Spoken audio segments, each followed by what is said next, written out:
Evening to all of you. This is Ruby Pandey. आज हम लोग बैलेट के बारे में डिस्कस करेंगे। सबसे पहले बैलेट क्या होता है? What is ballad? बैलेट क्या होता है? बैलेट इज अ पोएम और song. Ballad is a poem or song narrating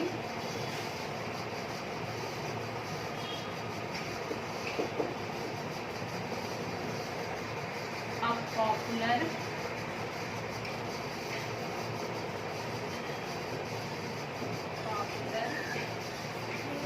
tale. Ballot क्या होता है? बैलेट इज अ पोएम और सॉन्ग। बैलेट एक पोएम होती है या सॉन्ग होता है जो कि किसी कहानी का वर्णन करती है। इट इज रिदमिक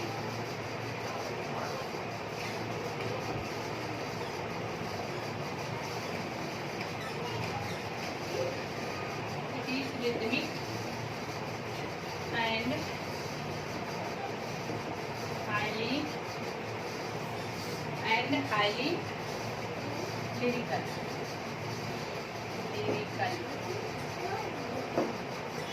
ये रिदमिक होती है और हाईली लिरिकल होती है।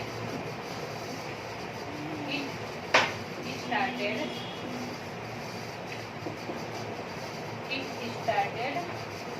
as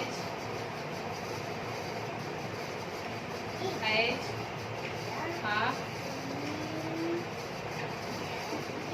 folk song. ये एक folk song के रूप में स्टार्ट हुई।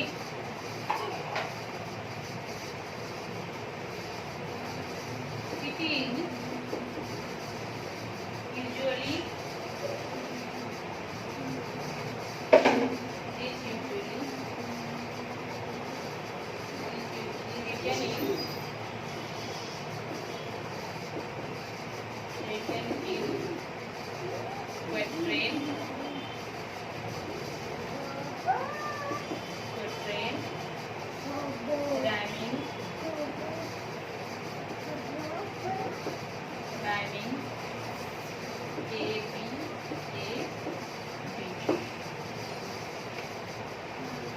तो ये रहा आपका बैलेट। बैलेट क्या है? What is ballot?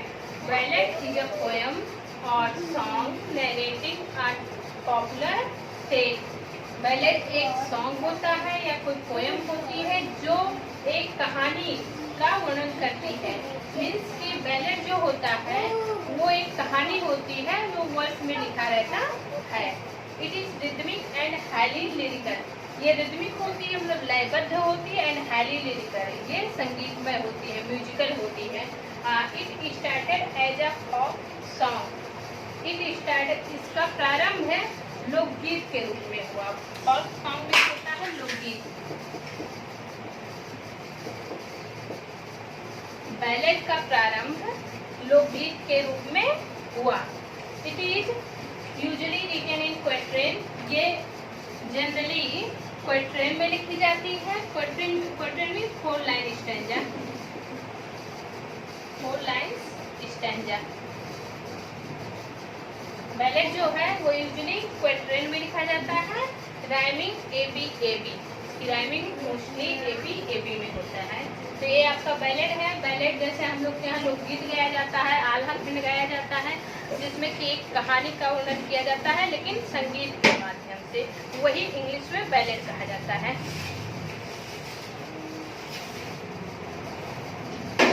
Features of ballot. तो बैलेट की डेफिनेशन रही। अब बैलेट के कौन कौन से फीचर्स होते हैं? Features of ballot.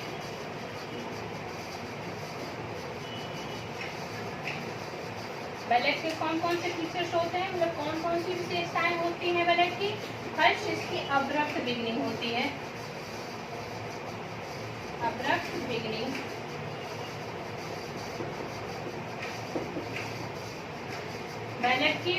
बैलेट का फर्स्ट फीचर है कि इसकी अब्रप्ट बिगनिंग होती है। अब अब्रप्ट बिगनिंग क्या होती है?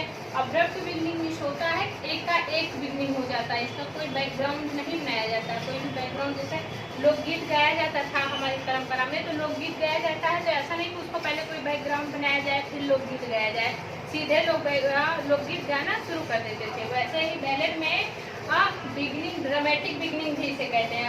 अब्रप्ट बिगनिंग या ड्रामेटिक बिगनिंग मीन्स कि कोई बैकग्राउंड नहीं बनाया जाता, सीधे क्वेश्चन। जैसे कि हम फॉर एग्जांपल में ले लेते हैं पोएम है लावेल डेंस मर्सी, जो हम लोगों ने इंटर में पढ़ा था।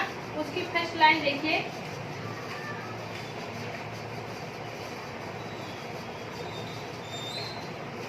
What can ALD? What can ALD?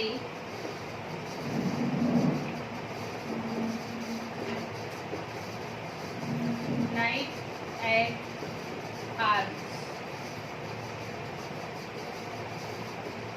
Night at arms.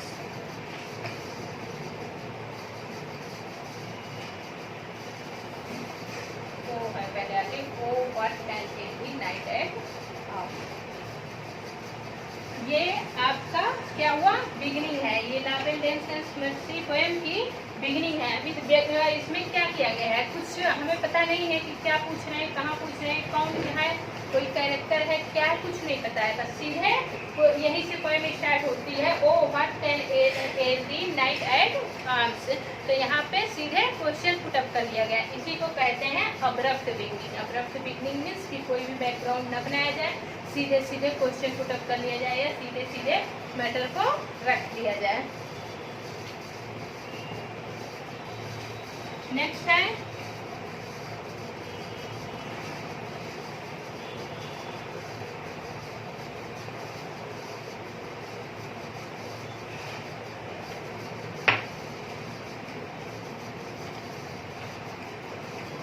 Next feature है इसका सेकेंड, ट्रेजिकल थीम।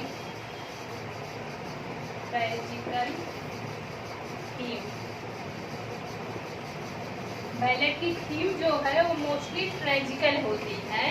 जैसे कि फॉर एग्जांपल हम लावेल डेंस मर्सी को देख सकते हैं, उसकी थीम ट्रेजिकल थी।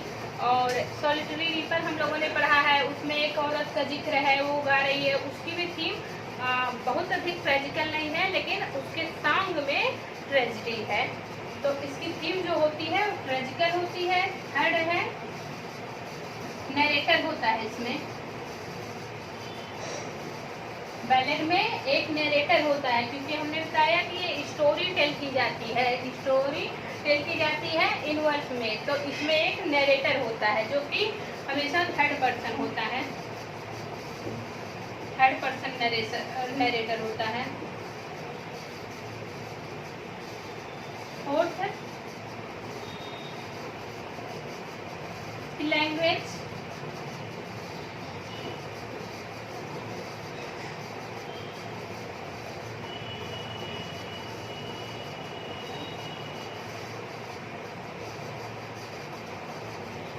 लैंग्वेज सिंपल, लैंग्वेज सिंपल होती है, एकदम सिंपल लैंग्वेज में। जैसे लोकगीत होते हैं एकदम सिंपल लैंग्वेज में, अपनी मातृभाषा में या जो हमारे बोली है उसमें गाया जाता है। उसी तरीके से बैलेट भी जो होता है वो सिंपल लैंग्वेज में होता है।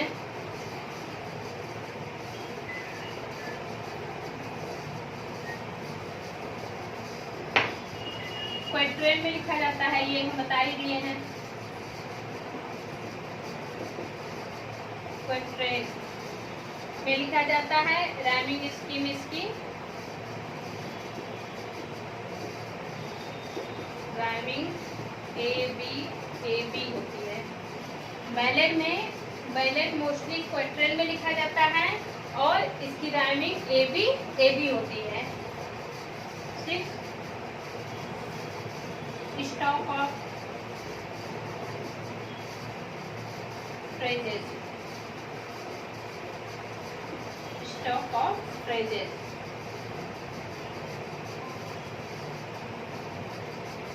स्टॉक फ्रेजेस होता है इसमें, स्टॉक फ्रेजेस होता है। स्टॉक फ्रेजेस मीन्स कि कुछ ऐसे फ्रेज, जैसे कि लोकोक्तियाँ होती हैं। जब गीत गाए जाते हैं तो उसमें लोकोक्तियाँ होती हैं, प्रोवर्ब्स होते हैं, यूज किए जाते हैं। वैसे बैलेड में भी स्टॉक फ्रेजेस, वही जो हम बता रहे हैं कि हमारे यहाँ का प्रोवर्ब्स होता है, लोकोक्तियाँ होती हैं, वैसे ही इंग्लिश में भी होता है। उनका बैलेड में उनका मोस्टली यूज किया जाता है स्टॉक फ्रेजेस का। ये सीधे आपसे पेपर में पूछ लेते हैं कि stock phrases what is the characteristics of ballad या what is the features of ballad, फिर आपको ऑप्शन दे देंगे और उसमें स्टॉक फ्रेजेस भी दे सकते हैं। स्टॉक फ्रेजेस में जैसे हम अगर लावेल डेम्पसेस वर्सी में देखें तो एक वर्ड यूज किया गया है मन्ना ड्यू।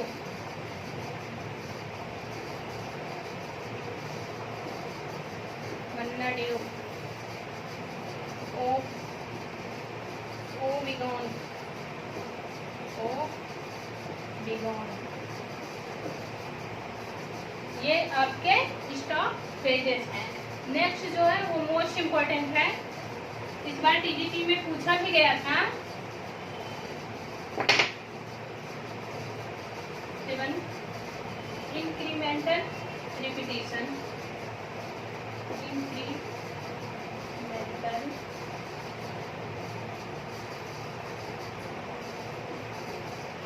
रिपीटिशन।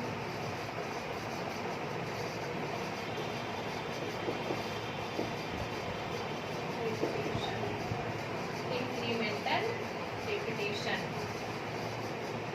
ये आपके टीजीटी में इस बार पूछा गया था what is the features of ballad, और ये दिया गया था इंक्रीमेंटल रिपीटिशन। ऑप्शन यही सही है, इंक्रीमेंटल। बैलेड में इंक्रीमेंटल रिपीटिशन होता है। अब इंक्रीमेंटल रिपीटिशन होता क्या है, इसको क्या होता है, ये पोएम्स में बैलेड को और आगे बढ़ाने के लिए लाइन को रिपीट कर दिया जाता है।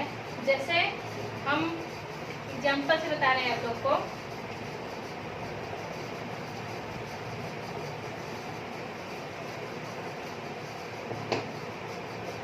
इंक्रीमेंट मीन्स क्या होता है, बढ़ाना। रिपीटिशन मीन्स फिर से दोबारा प्रयोग करना। तो जैसे अगर आप लावेल डेम्पसेस वर्सी पढ़ेंगे, इसकी पहली लाइन है ओ व्हाट कैन एल दी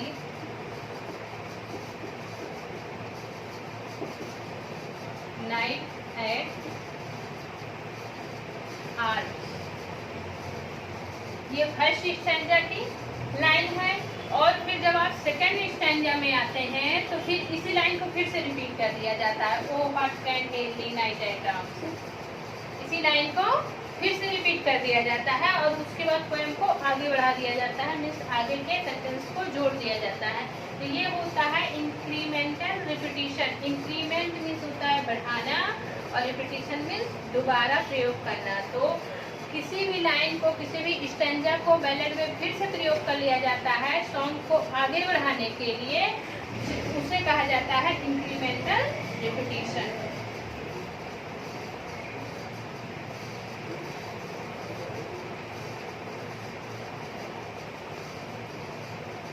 ये आपके बैलेड के फीचर्स रहे।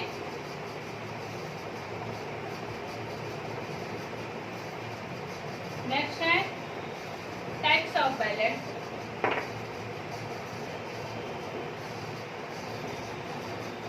Types of ballad, types of ballad. अब इसमें है कि टाइप्स ऑफ बैलेड में क्या पढ़ेंगे हम लोग कि बैलेड कितने प्रकार के होते हैं। बैलेड वैसे तो 3 प्रकार के यूज किए जाते हैं, लेकिन नॉर्मली बैलेड को 2 ही प्रकार से हम लोग जानते हैं। Ballad are divided into 2 parts. First is called traditional ballad, traditional ballad,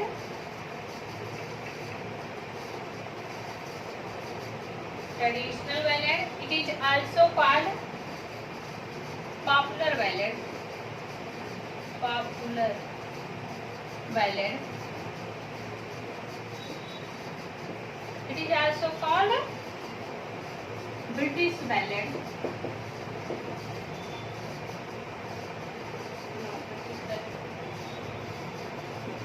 It is also called folk ballad, traditional ballad, popular ballad या इसी को फोल्क बैलेड भी कहा जाता है। ट्रेडिशनल बैलेड क्या होते थे? ट्रेडिशनल बैलेड में जो हमारे यहाँ के लोकगीत थे, जैसे कि लोकगीत आज तक कहीं लिखे गए? कहीं नहीं लिखे गए। बस एक परंपरा चली आ रही है कि पहले किसी ने लोकगीत गाया, उसी लोकगीत को आगे के लोगों ने सुना और फिर आगे बढ़ा दिया, फिर वैसे वो लोग केवल गाते गए, सीखते गए और वो परंपरा में चलता रहा। तो ऐसे ही इनके यहाँ का बैलेड होता था। बैलेड जो ट्रेडिशनल बैलेड थे वो कहीं लिखे नहीं मिले हैं, उनको लिखा नहीं गया है, रिटन फॉर्म नहीं मिला है। बस लोकगीत थे, वो गाए जाते थे। इनको इसलिए पॉपुलर बैलेड कहा जाता था क्योंकि ये बहुत लोकप्रिय थे लोगों में, लोग सुनते थे और ये एक से दूसरे में, दूसरे से तीसरे में इसका ट्रांसमिशन होता रहता था। और इसी को फॉल्क में लोकगीत या लोगों के द्वारा गाया गया बैलेड, जो लोकगीत गाते थे लोग, वो होता था आपका फॉल्क बैलेड। इस बैलेड का कहीं भी हमें रिटन फॉर्म नहीं मिला है। सेकंड है literary ballad. Literary ballad,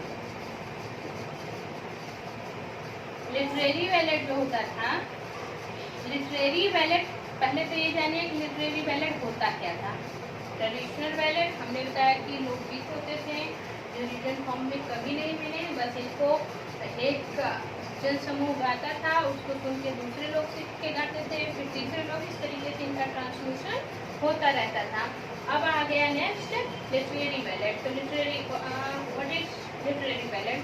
literary ballad क्या होता था? तो इसका डेफिनेशन है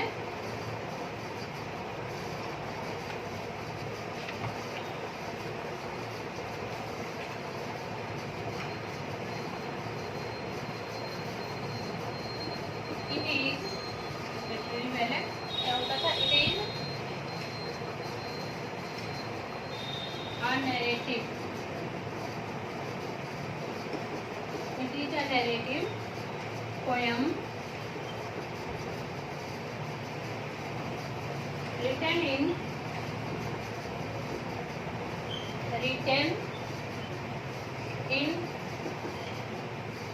deliberately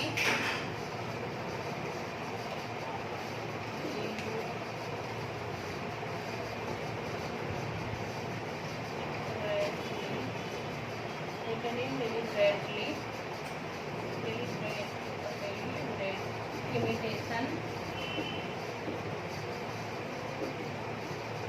deliberate imitation of the form, language,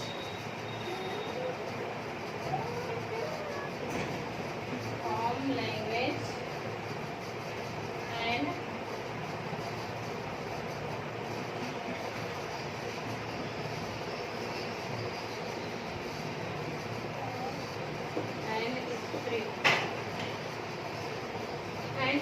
spirit of the traditional ballad.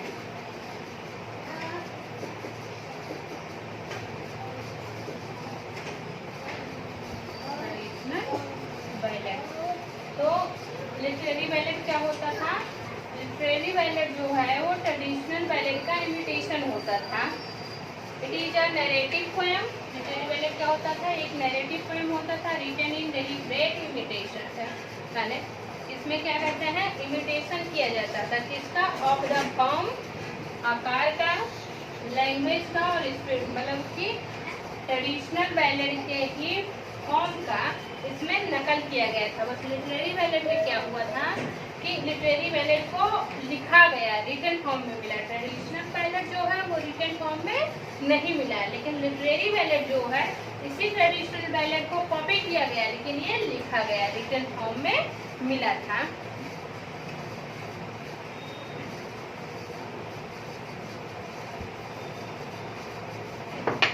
अब कुछ इम्पोर्टेंट बैलेड देख लीजिए इंग्लिश में। ब्रिटेन मोस्टली बैलेड जो है 18th सेंचुरी में लिखा गया, 18th सेंचुरी में, या रोमांटिक एज में कह सकते हो, रोमांटिक एज में। मोस्टली जो इंग्लिश के फेमस बैलेट्स हैं वो रोमांटिक एज में लिखे गए थे, जैसे विलियम वर्ड्सवर्थ।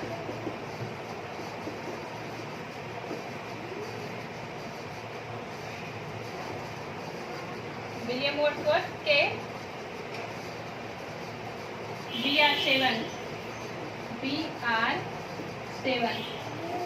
ये बैलेड है। इसमें कहानी बताया गया है, एक लड़की थी जो बताती है कि हम 7 थे, जबकि उसकी 5 ही 2 भाई उसके मर गए थे, लेकिन वो बताती थी कि हम 7 हैं। BR7 बहुत अच्छी स्टोरी है, इसमें ट्रेजिकल स्टोरी है। 2 भाई मर गए थे, उनको भी उनके कब्र के पास जाके खेलते थे और उनको भी गिनती थी अपने में। तो ये है, पहला है BR7, दूसरा है द इडियट बॉय, तीसरा है सॉलिटरी रीपर।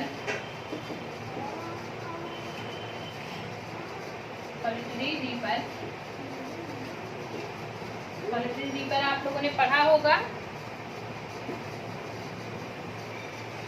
अर्श लैंग्वेज में गाया जाता है।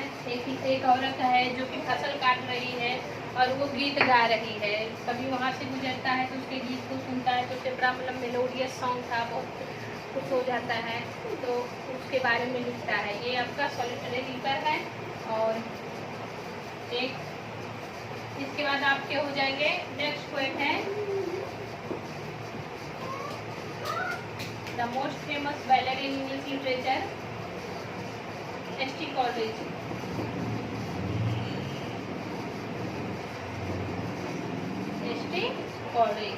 S.T. कॉलरिज का ballad the rime of ancient mariner. The rime of ancient mariner.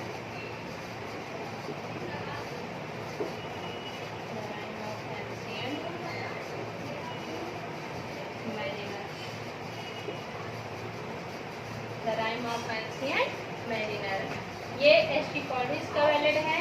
ये मोस्ट इम्पॉर्टेंट बैलेड है इंग्लिश लिटरेचर में। ये मोस्ट इम्पॉर्टेंट बैलेड है the rime of ancient mariner, जिसमें एक सेलर की स्टोरी बताई गई है। मैरिनर भी होता है सेलर, एक सेलर की स्टोरी बताई गई है जो लंबी यात्रा पे जाता है नदी में, समुद्र में, और बहुत दिनों तक समुद्र में पड़ा रहता है, विचित्र चीज़ें देखता है, उस सब का वो वर्णन करता है इसमें।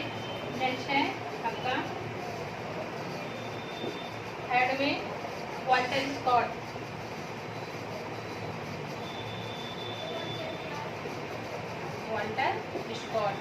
वाल्टर स्कॉट का 2 है, एक है प्राउड मैसी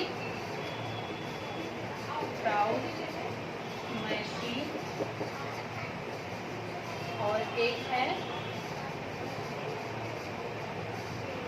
मिस्ट्रेल।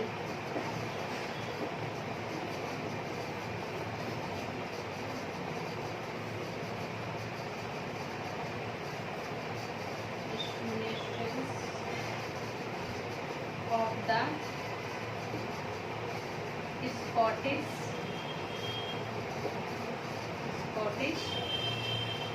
बॉर्डर।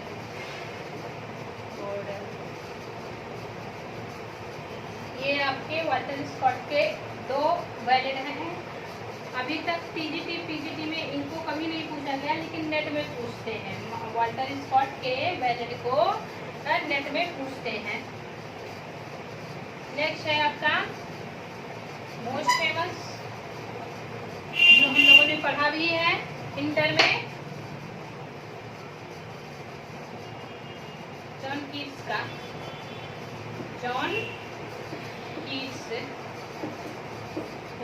का बैलेड है ला वेल डैम सेंस मर्सी। ये आपके फ्रेंच लैंग्वेज में है, ला वेल डैम सेंस मर्सी, जिसकी मीनिंग होती है 1819 में लिखा गया था। इसकी मीनिंग होती है अ ब्यूटीफुल मर्सीलेस लेडी, एक औरत, एक निर्दयी औरत। ये आपकी पोएम थी ला वेल डैम सेंस मर्सी। इसको हम लोगों ने इंटर में पढ़ा था बहुत अच्छे से। अगर इस पे विचार करेंगे, इस पोएम को देख के अगर आप बैलेट के पे विचार करेंगे, इसके फीचर्स पे विचार करेंगे तो आपको सब कुछ आ जाएगा, क्योंकि इस पोएम में जो जो दिया गया है, जैसे अब्रप्ट बिगनिंग, इंक्रीमेंटल रिपीटिशन और ट्रेजिकल थीम, लैंग्वेज, सब कुछ इसमें यूज किया गया है।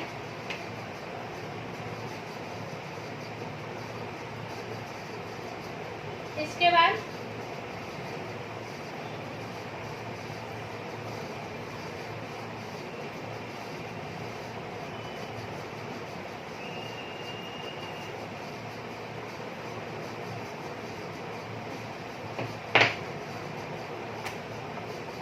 एक होता है ब्रॉड साइड बैलेड, ये मॉडर्न एज का बैलेड है।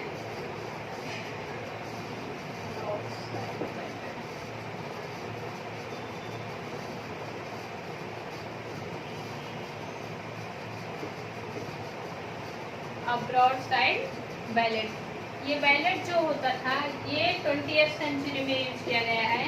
20th सेंचुरी में वैसे बैलेड के टाइप्स में नहीं आता है, लेकिन बैलेड इसको माना जाता है, ये 20th सेंचुरी में यूज किया गया है। ये सिंगल सीट पे लिखा जाता था, वन साइड में, सिंगल सीट पे लिखा जाता था, वन साइड में लिखा जाता है। और इसमें करंट प्रेजेंट